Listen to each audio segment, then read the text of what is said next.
Okay, one of the first things that happens when you tell someone that you sew is they ask you to hem their pants. Ah, yes. And then maybe you start making your own pants and you need to hem them. And there are a couple of tools that will make your life easier, especially if you're working with a thicker bottom weight fabric like this denim. When you are crossing the seam, when you're hemming jeans, your foot can get caught. And you can kind of see that has happened here. My stitching is really irregular. I was stitching along here. My foot kind of got tripped up by this really thick, bulky seam, so my stitches are really close together.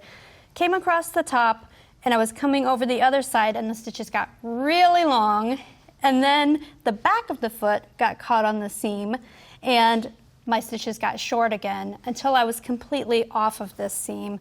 I'm going to flip it over, and you can kind of see back here how much bulk is in that seam, especially if you're making pants and you've pressed the seam to the back. That's quite a few layers to stitch through. So luckily there is a tool that can help you get over that hump, and it's called a hump jumper.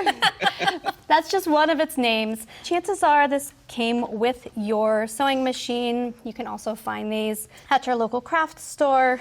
I think a lot of people probably have it and have never really used it. Or even know what it is. Or even know what it is, but it really does help out when you are sewing. You're just lifting up that foot a little bit so it's not having to go up and down. Right, leveling the presser foot out. I also use this like when I'm doing the front of a shirt collar and I'm sewing around the collar stand. You know, at some points you have fabric in the front of the presser foot, but then nothing behind the presser foot. Yeah. So I put fabric or a hump jumper or something in the back just to level it out, and you get much nicer stitches and much more even stitches along this curve and this corner right here along the front. Even like turning the corner of a collar, when you turn the corner behind the presser foot, you're not going to have any fabric there. So it makes that much nicer too. That's a great tip, because definitely on that collar stand in particular, you've got so many layers. Right. And what happens is the sewing machine kind of gets stuck and it gets caught up, and you end up with a knot of thread right in the corner of your collar. Every time. Well, let's try this out. We'll see if it actually makes life easier. All right. All right. I'm gonna put the needle down. I'll lift up here. I see. I'm gonna stop right at the top of that seam, lift up my presser foot, swing this around. Does it have two different widths for different Actually, thicknesses of fabric? it does look like it does. That's so handy. I think this one will work for me.